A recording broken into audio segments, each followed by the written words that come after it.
आज हम एक अद्भुत एवं ज्ञानप्रद कहानी के बारे में चर्चा करेंगे। एक दिन मेरे पिता ने हलवे के 2 कटोरे बनाए और उन्हें मेज पर रख दिया। एक के ऊपर 2 बादाम थे, जबकि दूसरे कटोरे में हलवे के ऊपर कुछ भी नहीं था। फिर उन्होंने मुझे हलवे का कोई एक कटोरा चुनने के लिए कहा, क्योंकि उन दिनों हम गरीब लोगों के घर बादाम आना मुश्किल था। मैंने 2 बादाम वाले कटोरे को चुना।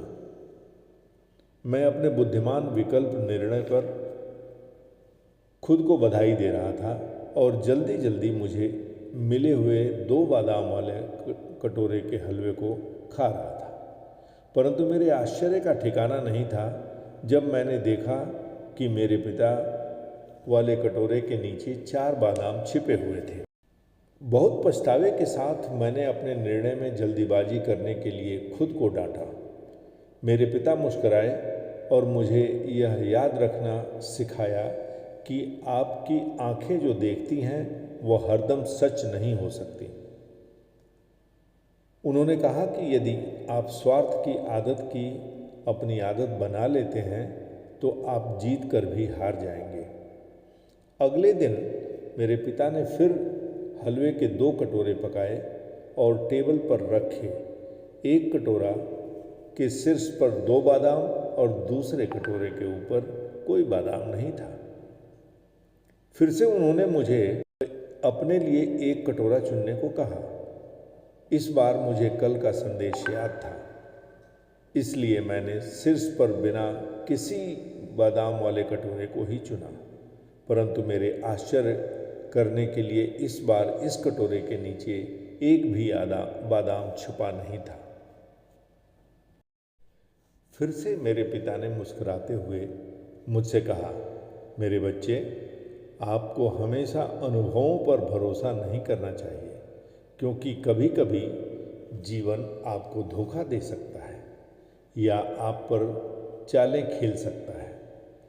स्थितियों से कभी भी ज़्यादा परेशान या दुखी ना हो, यह पुस्तकों में प्राप्त नहीं किया जा सकता है। तीसरे दिन मेरे पिता ने फिर से हलवे के 2 कटोरे पकाए। पहले 2 दिन की ही तरह एक कटोरे के ऊपर 2 बादाम और दूसरे के शीर्ष पर कोई भी बादाम नहीं था।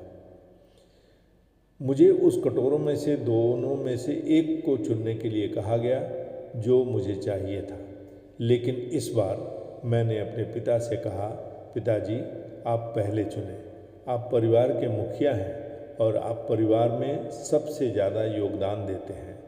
आप मेरे लिए जो चुनेंगे वही अच्छा होगा। मेरे पिता मेरे लिए खुश थे। उन्होंने शीर्ष पर 2 बादाम के साथ कटोरा चुना, लेकिन जैसा कि मैंने अपने कटोरे का हलवा खाया, कटोरे के हलवे के एकदम नीचे 8 बादाम और भी थे।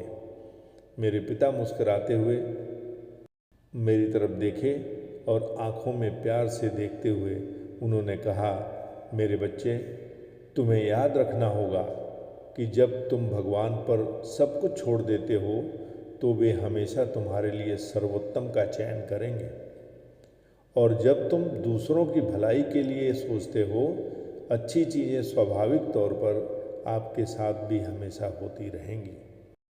बड़ों का सम्मान करते हुए उन्हें पहले मौका व स्थान दें। बड़ों का आदर सम्मान करेंगे तो कभी भी खाली हाथ नहीं लौटेंगे। जय हिंद।